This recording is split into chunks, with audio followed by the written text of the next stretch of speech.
परम सच्चिदानंद घन प्रेमानंद स्वरूप नवनिभृत निकुंज महामहिम परम पावन श्री वृंदावन धाम। श्री वृंदावन धाम के लाडिले प्राणाराध्य युगल चंद श्री श्यामा श्याम समस्त हित परिकर निज परिकर। उपासक राग द्वेष लाभ हानि सुख दुख मान अपमान सिद्धि असिद्धि जय पराजय जन्म मृत्यु इन सब पर विजय जब प्राप्त कर लेता है तब उसे वो परम पद प्राप्त होता है जो ब्रह्मा को भी प्राप्त नहीं है। मानव देह इसी सर्वश्रेष्ठ ऊंचाई पर पहुंचने के लिए मिला है, ना कि सुख दुख लाभ हानि में पिसते हुए अपने इस अमूल्य जीवन को हम नष्ट कर दें। बड़े भाग्यशाली हैं जिनको सतमार्ग का परिचय मिला, सतमार्ग में चलने का सौभाग्य मिला और ठीक से सावधान होकर सतमार्ग पर चल रहे हैं। धन्याति धन्य है उनका जीवन। भाग्यम वरिष्ठम, बड़े श्रेष्ठ भाग्यशाली है।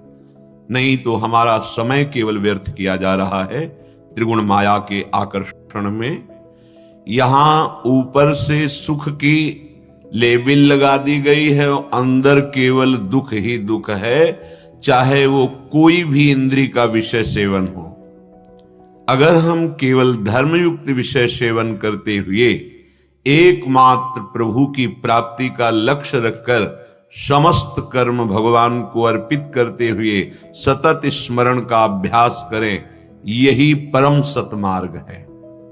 इसी सतमार्ग को महापुरुषों ने अलग अलग भावों से, अलग अलग सिद्धांतों से, अलग अलग मार्गों से पहुंचने की व्यवस्था की है। पर जहां पहुंचना है वो एक ही परम सत्य है, उसे किसी भी नाम से, किसी भी रूप से या नाम रूप रहित निर्गुण रूप से, जो जिस भाव का है। पर उपासक सावधान नहीं रह पाता, वो निंदा करने लगता है। नहीं, मूर्ति पूजा नहीं। क्यों नहीं? जब कण कण में ब्रह्म है तो मूर्ति ब्रह्म नहीं है। कौन सा तुम्हारा ज्ञान है? किस बात के लिए निषेध करते हो? तुम मूर्ति रूप से बोल रहे हो या अमूर्त रूप से? तुम निराकार बोल रहे हो या साकार? तुम्हारी वाणी साकार है या निराकार? तुम जो बोल रहे हो साकार शरीर से या निराकार भाषा? बस ये जो मन वाणी से अगोचर है वो अनुभव सबको होता है, चाहे भक्ति मार्ग से चले, चाहे ज्ञान मार्ग से चले, चाहे योग मार्ग से चले। पर चलने वाला उपासक अपना लक्ष्य छोड़कर प्रपंच में लग जाता है, निंदा स्तुति में लग जाता है, अवहेलना करने में लग जाता है, तो मार्ग ही अंतर ध्यान हो जाता है। ये मार्ग दिव्य है, अगर आप सही नहीं चलेंगे तो मार्ग ही गायब हो जाएगा। आपको लगेगा मैं मार्ग में चल रहा हूं, मार्ग ही अंतर ध्यान हो जाएगा। जब आप ठीक गुरु वचनों के अनुसार, शास्त्र के अनुसार चलेंगे तो हृदय में मार्ग प्रकाशित हो जाता है, जिसे अध्यात्म कहते हैं। किसी की भी अवहेलना निंदा ये उपासक का बहुत बड़ा हानि करने वाला विषय है। वो जान नहीं पाता। हमें ये समझ में नहीं आता कि सब उपासना कहती घट घट में वही रमा है। कोई भी उपासना के सूत्र जहां गुरु कृपा से शास्त्रों में पढ़े और संतों से मिले तो सब जो पहुंचे हुए महापुरुष हैं, सबका ही वचनों का सार मिला कि एक ही परमात्म तत्व इन सब घटों में विराजमान है। कोई कण ऐसा नहीं जहां वो मेरा प्रभु ना हो। अब निंदा करने का कहां हमें अवसर मिल रहा है? हम किसकी निंदा कर रहे हैं? हम किसकी अवहेलना कर रहे हैं? बस उपासक समझ नहीं पाता। अरे ठीक नहीं है शराब पीना, मांस खाना, व्यभिचार करना, हिंसा करना, देहाभिमान में अपनी अभिमान की वृत्ति ठीक नहीं है, इसे निषेध किया गया है। वो सत्य वस्तु का बोध आज तक कभी कोई निराकार तत्व जो है वो बिना किसी साकार के आश्रय के किया हो तो कोई हमें बता दे। क्योंकि किसी को भी उस आत्म तत्व, वही निराकार आत्म तत्व है जो त्रिगुणातीत है, मायातीत है, कालातीत है, उसका न कोई नाम है न कोई रूप है, वो हमारा स्वरूप है। बिना गुरु के कहीं किसी को विशुद्ध ज्ञान हुआ है क्या? तो गुरु साकार है कि निराकार? बैठा साकार रूप से है, उसकी वाणी साकार है, उसकी चेष्टा साकार है, उसका दुलार, उसका शासन हमको इस आकार से रहित कर देता है, देह भाव रहित करके स्वरूप में स्थित कर देता है। हम सच्चिदानंद बपू भगवान पर आरोप करते हैं त्रिगुण माया का, और यह समझ में नहीं आता कि जिसके तुम अंश हो वो अंशी संपूर्ण आत्माओं का परमात्मा है, जिसकी हम आराधना करते हैं, उसी को हम कृष्ण कहते हैं, राम कहते हैं, शिव कहते हैं, हरि कहते हैं। जब सम्यक ज्ञान नहीं होता तो भी तर्क वितर्क, लड़ाई झगड़ा, निंदा स्तुति ये चलता है। बहुत सावधान उपासक, सिर्फ अपने मार्ग में अपने लक्ष्य को देखते हुए कदम आगे बढ़ाना है। आपके मार्ग के आसपास क्या हो रहा है आपकी दृष्टि नहीं जानी चाहिए। दृष्टि जाएगी फंस जाओगे। अपना लक्ष्य केवल सामने रखो। श्रीपाद प्रबोधानंद जी कह रहे हैं, श्री वृंदावन मम पावनम त्वमेव श्री वृंदावन मम जीवनम त्वमेव श्री वृंदावन मम भूषणम त्वमेव श्री वृंदावन सदयशस्त्वमेव। आहा, कैसी निष्ठा जागृत होती है। चारों एक ही हैं, नाम रूप लीला धाम। जैसे एक चद्दर के चार कोने, किसी एक कोने को मजबूती से पकड़ लो पूरा चद्दर आ जाएगा। ऐसे ही एक निष्ठावान बन जाओ, पूरी उपासना, पूरा उपासना का वैभव आपके हृदय में जागृत हो जाएगा। श्री वृंदावन मम पावनम। अब मेरे पावन होने का उपाय एकमात्र रह गया है, वृंदावन। ये निष्ठा है और सच्ची। जो बात श्रीधाम वृंदावन में महादेव की कृपा से, लाडली जी की कृपा से, गुरुदेव की कृपा से, क्योंकि महादेव ने ही हमें वृंदावन दिया, महादेव जी ने ही हमें वृंदावन का स्फुरण, वृंदावन का परिचय, वृंदावन भेजना, और शिव प्रिया प्रीतम तक महादेव ने ही कृपा की। क्योंकि मुझे कुछ पता नहीं था, मानो मेरी अंगुली पकड़ करके देवाधिदेव महादेव चल रहे हों और मुझे मार्ग दिया। श्रीधाम वृंदावन वाणी का विषय ही नहीं कि उसकी महिमा का वर्णन कर सकें। ये तो महापुरुषों ने कृपा करके चंद्र शाखा न्याय के अनुसार वर्णन किया है। नहीं तो जब स्वयं हित सजनी जो स्वरूपा महाप्रभु हरिवंश चंद्र जो कहते हैं कि यथामति प्रमति, मतलब ऐसा ही है, ये बात नहीं जितना मेरी मति में आ रहा है। पहले तो मैं प्रणाम करता हूं वृंदावन को, वर्णन करने के पहले बोले प्रथम यथामति, फिर प्रणवों। ओहो, कितनी अपार महिमा है। यहां कह रहे श्री वृंदावन मम पावनम, तो क्या तीर्थों में पावन करने की सामर्थ्य नहीं? क्या और साधनों में पावन करने की सामर्थ्य नहीं है? पर पापों का नाश करने की सामर्थ्य है। पाप प्रवृत्ति का नाश करके प्रेम प्रवृत्ति प्रकट कर देना, यह केवल वृंदावन में है। इसीलिए बड़े बड़े तीर्थराज भी यहां आकर के, और बड़े बड़े महापुरुष ईश्वर कोटि के यहां की रज की याचना करते हैं। वृंदावन क्या पावन करता है? पाप नाश तो बहुत साधारण बात है। यहां पाप की मूल जड़ प्रवृत्ति का नाश, और एक एक वृत्ति श्री प्रिया प्रीतम के चरणारविंद के प्रेम में समर्पित कर देना, ये वृंदावन की कृपा है। श्रीपाद कह रहे हैं वृंदावन मम जीवनम। अब ये बात थोड़ा कठिन है, वृंदावन आए तो लाडली जू की कृपा से, जो समय मिला हमें उसमें हम वास कर रहे और सत्संग सुन रहे। पर वृंदावन मम जीवनम, मेरा जीवन वृंदावन है, ये थोड़ा कठिन बात हो गई। अभी हमारा जीवन है विषय भोग, जो इंद्री चाहती उसके अनुसार भोग मिले।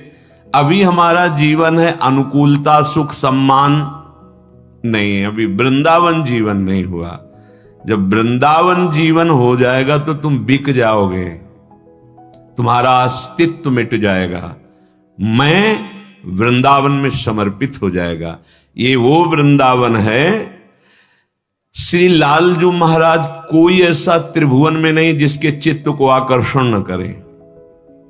आज भी जो जहां आकर्षित है, कृष्ण ही आकर्षण कर रहे, तुम जान नहीं पा रहे हो। चाहे वो पत्नी हो, पुत्र हो, पति हो, परिवार हो, कोई भी हो, जहां तुम्हें आकर्षण मिल रहा है, खींच रहा है आकर्षण, वो कृष्ण है। वो अंतर ध्यान हो जाए तो उस वस्तु का, उस व्यक्ति का महत्व ही नहीं रह जाता। उसके शरीर को हम जला देते हैं। आकर्षण श्री कृष्ण का है। मुनि मन मोहन, मदन मन मोहन, स्वमन मन मोहन, विश्व मन मोहन, ये लालजू को कहते हैं। इतने सुंदर हैं, इतने महामहिम प्रेम स्वरूप है कि इनका मन स्वयं मोहित हो जाता है।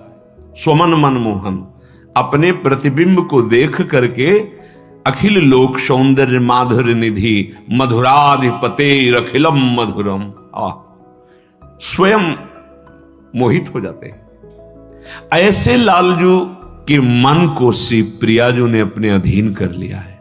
जाके अधीन सदाई सांवरो, या ब्रज को शिरताज, हमारे माई श्यामाजू को राज। और ऐसी श्यामाजू के मन को, चित्त को वृंदावन ने अधीन कर लिया है। श्रीपाद कह रहे ये वृंदावन मेरा जीवन है। जिसने लाडली को अधीन कर लिया है, एक कदम भी वृंदावन से बाहर मेरी ये जुगल जोरी श्यामा श्याम की नहीं जाती। वृंदावनम परित्यज्य पाद में कम न गच्छति।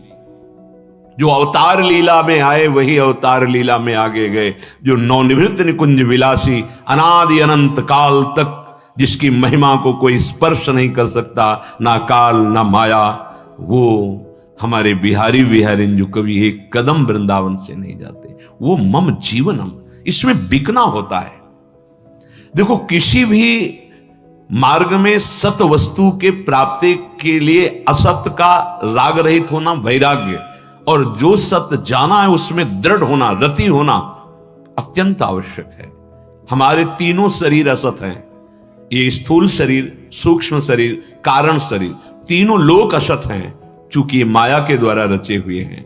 तब जाकर के उपासना की स्थिति हमें समझ में आती है। अभी तो स्थूल शरीर में घूम रहे, हमको बिकना पड़ेगा। महामहिम श्री सूरदास जी महाराज कह रहे हैं, राधानंद नंदन मोल लियो। बिक गया। आपकी करुणा, आपकी कृपा, कहां मैं प्रपंच के दलदल में फंसा था, कहां मैं द्वंद्वों में पिस रहा था, नाथ अनंत जन्मों से भटक रहा था, आज आपने मुझे खरीद लिया कृपा करके। मैं इस योग्य नहीं हूं, आपके योग्य नहीं हूं, पर पता नहीं आपकी करुणा कैसे प्रकट हुई कि आपने मुझे घसीटा, और जब घसीटा तो अब लगा कि अब और कोई मेरा नहीं, मैं बिक गया। बिके बिना ये वस्तु प्राप्त नहीं होती, जिसे प्रेम कहते हैं। ये बहुत विद्वता से, बड़ी कठिन साधना से, ये नहीं, ये सरल हृदय से इसमें समर्पित होना। हमको अपनी चिंता नहीं करनी। आप सब अपनी चिंता में परेशान हैं। आप देख लो, आपकी परेशानी का विषय स्वयं चिंता करना है। क्या आपको भरोसा नहीं अखिल कोटि ब्रह्मांड नायक परात्पर ईशों के ईश श्री लालजू महाराज कह रहे हैं, योगक्षेमम वहाम्य हम, किस बात की चिंता। हम बहुत बुरे हैं, ठीक है, हम बुरे हैं। जो हम भले बुरे तो तेरे, हम बिक रहे हैं, हमारे खरीदने वाले श्यामा श्याम है, फिर हमको क्या लेना? हमारे अंदर कोई भाव नहीं, बहुत गंदा मन है, बहुत हम गंदे हैं, नीच हैं, पर वो खरीद रहे हैं। अब उनको कौन समझावे कि मैं आपके योग्य नहीं हूं, पर उन्होंने क्या देख के पसंद कर लिया और उन्होंने खरीद लिया हमें।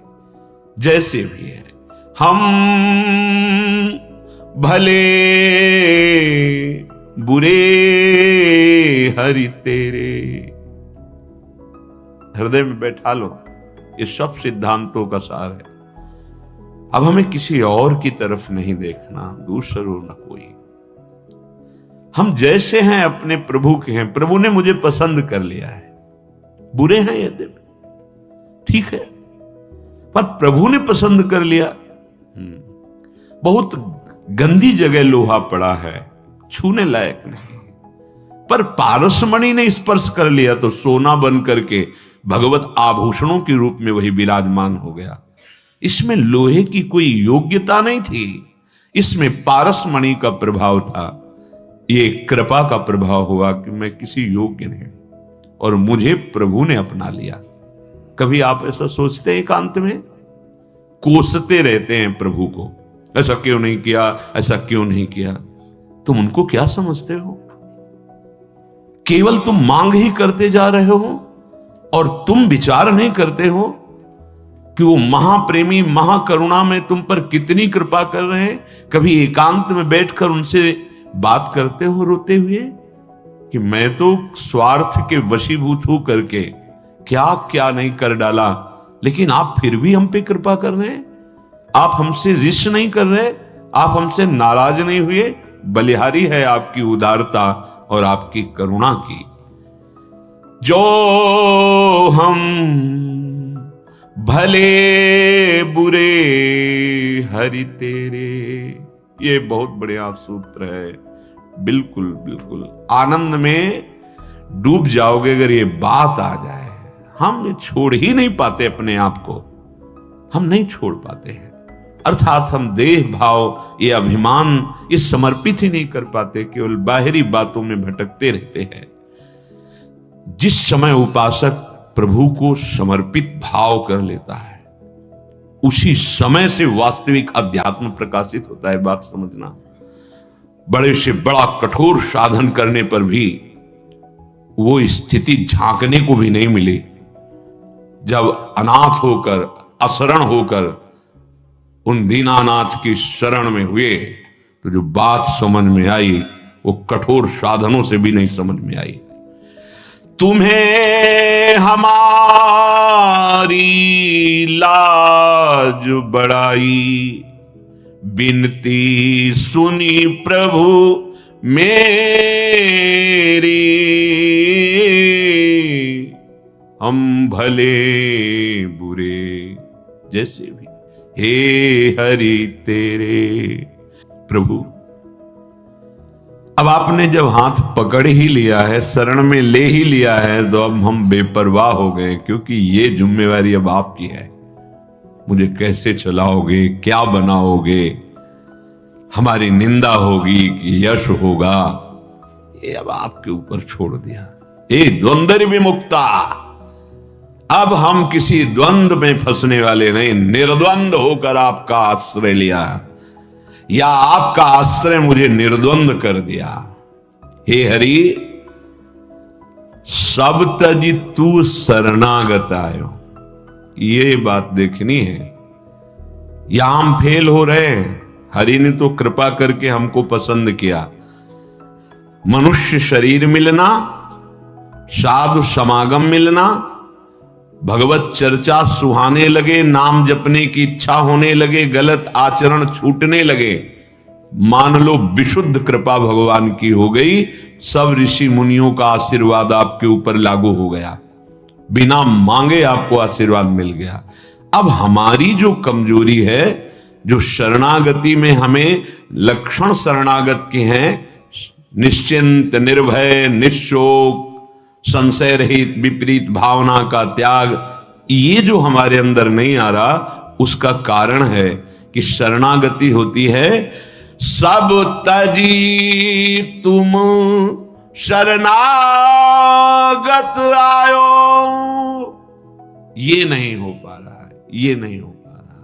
मैं सब कुछ छोड़कर आपकी शरण में हूं। छोड़ने का मतलब बाहर से भागना नहीं है, बाहर से भागना नहीं है, अंतर से भरोसा एक प्रभु का ले लेना, अंतर से अन्य आश्रयों का त्याग कर इसी जन्म में ऐसे परमानंद में डूब जाओगे बिना किसी विशेष साधन के। शरणागति बहुत प्रबल वस्तु है, बहुत प्रबल वस्तु है। ये हृदय की बात कह रहा हूं। शरणागति सबसे महान साधन भी है और सिद्धावस्था भी है, क्योंकि आप कोई चिंता नहीं, भय नहीं, शोक नहीं, अब कोई विपरीत भावना जागृत ही नहीं हो सकती। सब तज पे हम फेल हो जाते हैं। हम कहीं ना कहीं अन्य आश्रय पकड़े रहते हैं। इसीलिए कई उपासकों के मुख से सुनने को मिला कि हमें 20 वर्ष हो गए, हमें इतने वर्ष। गलत है, दिशा भी गलत है, सही दिशा नहीं। भगवान की दो विशेष अनुभव की वृत्तियां होती हैं, चांतिकेत तत् और दूरस्थम। चांतिके तत् बहुत नजदीक और बहुत दूर। जो अन्य आश्रय, अन्य बल, अन्य भरोसा तो बहुत दूर है भगवान, बड़ी दूर नगरी। और चांतिके तत् बहुत नजदीक है उसके लिए जिसने अन्य भरोसा छोड़कर अपने में सामर्थ्यहीनता का अनुभव करके प्रभु के आश्रय ले लिया, शरणागत हो गया। सब तजी तुम शरणागत आयो। आगे की बात, यहां भी हम कमजोर हैं। दृढ़ करी चरण गहेरे हे हरि। आपकी शरण में हुए और आपके ही चरणों को दृढ़ता पूर्वक पकड़ लिया। जैसे बड़ी विशाल आंधी चल रही हो तो हमको दृढ़ अवलंबन, दृढ़ सहारा लेना पड़ेगा, नहीं हमको उड़ा लेगी। माया की बहुत प्रबल आंधी है। अगर कोई बच सकता है तो इन महान श्री चरणों का आश्रय लेने वाला बच। मामेव ये प्रपद्यन्ते माया में ताम तरन्ति ते। नहीं, ऐसी आंधी आती है काम क्रोध लोभ मोह मद मत्सर की, ये बड़े बड़े बलवानों को उड़ा कर ले जाती है। इसलिए सबकी ममता ताक बटोरी, मम पद मन बांध बर डोरी। ये चरणारविंद ऐसे हैं कि माया उखाड़ नहीं सकती, माया आपको उड़ा नहीं सकती। ये वो दृढ़ स्तंभ है भगवान के चरणारविंद। अब आपको कोई परास्त नहीं कर सकता। पर हम अपने आराध्य देव के चरणों की दृढ़ता नहीं स्वीकार कर पा रहे हैं। ऐसा लगता है कि धन बल, शरीर बल, बुद्धि बल, व्यवहार बल, इसके बिना हमारा जीवन ही क्या है, ऐसा कुछ लगता है। यही बल तुम्हें भगवत बल का अनुभव नहीं होने देगा। सुनेरी मैंने निर्बल के बलराम। ये तो पार्थिव बल है, दिव्य बल तपस्या का, साधना का, अपबल, तपबल और बाहुबल। चौथो बल है दाम, सूर किशोर कृपाते। सब बल हारे को हरि नाम। सुनेरी मैंने निर्बल के बलराम। ये निर्बलता का अनुभव होना बड़ा कठिन है। अगर ये अनुभव हो जाए तो शरणागति अभी पुष्ट हो जाए इसी। और शरणागति पुष्ट होते ही संपूर्ण ज्ञान विज्ञान जागृत हो जाता है। पक्का समझना, जो ही हृदय में शरणागति पुष्ट होती है, जो भगवान गीता उपदेश किए, भगवान वेद में उपनिषद तत्व ज्ञान का वर्णन किया, वो सब हृदय में प्रकाशित हो जाता है। विश्वास कर लीजिए। कई ऐसे उदाहरण आ रहे हैं कि गुरु भक्तों के हृदय में बिना पढ़ाए चारों वेद स्फुरित हो गए। महाभारत में कई ऐसे उदाहरण पाए गए। दृढ़ कर चरण गहे। आंधी आएगी शोक की, आंधी आएगी प्रलोभन सुखों की, जोर से पकड़े रहना हरि के चरणारविंद। चिंता नहीं करना, निश्चिंत हो जाना। अब कोई हटा नहीं पाएगा आपको। बहुत दृढ़ जगह आप लग गए हो, पर हम हरि चरण पकड़े ही नहीं हैं। बात करते हैं हरि शरणम की, पर हम शरण कहीं और हैं, किसी भोग के, किसी इंद्रिय विलास के, किसी वस्तु व्यक्ति स्थान के। समिट जाओ, भगवत प्राप्ति बिल्कुल कठिन नहीं है। जैसे जी रहे हो ऐसे ही जीना और महाआनंद में तुम्हारा हो जाएगा। जब कोई भगवत मार्ग की बात आती, शरणागति की, समर्पण की, तो ऐसा बुद्धि निर्णय करने की, छोड़ो घर, छोड़ो संसार। क्या छोड़ोगे? संसार, ये घर है, यही संसार है, इसको छोड़ना है। इसके छोड़ने के लिए कहीं भागने की जरूरत नहीं, विवेक की जरूरत है, विवेक की। और विवेक नहीं होगा तो एक घर छोड़ोगे दूसरा बना लोगे, एक संबंध छोड़ोगे 4 संबंध और बना लोगे।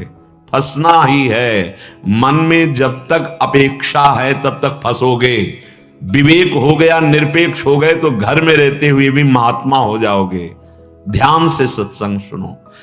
कह रहे हैं कि जब सब तज करके आपके शरणागत हुए, दृढ़ता पूर्वक आपके चरणों को पकड़ लिया, तो तुम प्रताप बल बदत ना काहू, निडर भये घर चेरे। आपका बिका हुआ दास हूं। घर दास का मतलब होता है वो पेमेंट वाला दास नहीं, वो वेतन वाला नहीं। हम तो आपके हैं, बिना शर्त के, बिना वेतन के बिके हुए दास। तो ऐसे के हाथ में भगवान बिक जाते हैं। ये यथा माम प्रपद्यन्ते तास तथैव भजाम्यहम्। यदि आप बिके हुए हो तो भगवान आपके बिके हुए हैं। अम्बरीश जी भगवान को पूर्ण समर्पित हैं, तो भगवान अम्बरीश जी को पूर्ण समर्पित है। अहम भक्त पराधीनो अस्वतंत्र, परम स्वतंत्र। भगवान कह रहे हैं अस्वतंत्र, मैं स्वतंत्र नहीं हूं, मैं अम्बरीश के हाथ में हूं। जैसा वो चाहेंगे वैसा ही होगा। मैं भक्त के अधीन हो चुका हूं। ये बात बोल रहे हैं जो परम स्वतंत्र न सिर पर कोई। ईश्वरों के भी ईश्वर, जिन्हें शिव शनकादि वंदना करते हैं। ध्येयम सदा परिभवग्न मभीष्ट दोहम तीर्थास्पदम शिव विरंच नुतम शरण्यम। ईश्वर जिनकी शरण में, वो महायोगेश्वर, ईश्वरों के भी ईश्वर श्री कृष्णचंद्र जी कहते हैं अहम भक्त पराधीनो, मैं अपने भक्त के अधीन हूं। बिक गया भक्त तो भगवान बिक गए। तुम प्रताप बल। अब आप यहां भी अपने लोग कमजोर हो जाते हैं। हम भगवत प्रताप का स्मरण नहीं करते। अब क्या होगा? क्यों? क्योंकि प्रभु का प्रताप तुम्हें स्मरण नहीं। अगर भगवत प्रताप स्मरण हो जाए तुम्हें, देव लोग, कई बार हम आपको बात बताई कि जिन्होंने अपनी विशाल भुजाओं में कैलाश पर्वत को ऐसे टांग कर जैसे झूला झुलाते हैं, ऐसे देवाधिदेव महादेव गणों सहित अपनी भुजाओं में 20 बार झुलाया, वह रावण। और ऐसे देवांतक नरांतक मेघनाद जिस सभा में बैठे हुए कि एक पूरे विश्व को जीतने की ताकत रखता है अकेला मेघनाद, देवताओं को पक्षियों की तरह बंदी बनाकर पिंजड़े में सामने दशानन के रखता था। उस सभा में अंगद जी ने राम प्रताप सुमिर पन रोपा, भगवान के प्रताप का स्मरण किया और पैर जमा दिया और कहा अगर कोई सभा में मेरे पैर को हिला दे, उखाड़ दे, उठा दे तो राम जानकी हार जाएंगे, वापस हो जाएंगे बिना युद्ध के। गजब की बात। स्वामी की बात सेवक कैसे बोल सकता है? सियाजू पर ऐसा बोलने का अधिकार केवल श्री राम जी को है, लेकिन राम प्रताप हृदय में स्मरण रखने वाले अंगद ने कह दिया सियाजी को हार जाएंगे, राम वापस हो जाएंगे, उठा के दिखा। कोई सभा में इतना 10-10 हजार वीर लगे लेकिन राम प्रताप को हिला नहीं सके। राम प्रताप सुमिर पन रोता। हरिवंश प्रताप ही जानत है, हरिवंश प्रबोध प्रमाणत है, हरिवंश सर्वस्व है तिनके, सुख संपत्ति दंपति जो जिनके, प्रिया प्रीतम उनके अधीन हो जाते हैं, जो आचार्य गुरु के प्रताप को जानते हैं। इष्ट देव का प्रताप उनके हृदय में प्रकाशित हो जाता है। हम रुपये का प्रताप मानते हैं, हम मनुष्य का, हम पद का, हम मित्र का, संसार का प्रताप तो मानते हैं, लेकिन प्रभु का प्रताप। अब क्या होगा? शोकित हो गए। नहीं नहीं, अब क्या होगा? अरे जिसने अनंत ब्रह्मांडों को एक पलक झपकते रच दिया बिना किसी सहयोग के, वो मेरा स्वामी है। उसका अगर विधान दुख है तो मैं उसे हंस के सहूंगा, वही होगा जो परम मंगल होगा। कहां प्रेमानंद का बच्चा होकर के तो उदास हो जाए? नहीं यार, फांसी का भी अवसर आने पर हमारे देशवासियों ने जय हिंद बोलकर फांसी चढ़ाई है। देशभक्ति में भी तुम श्यामा श्याम के भक्त हो, शरीर रोगी हो गया तो मुस्कुराओ।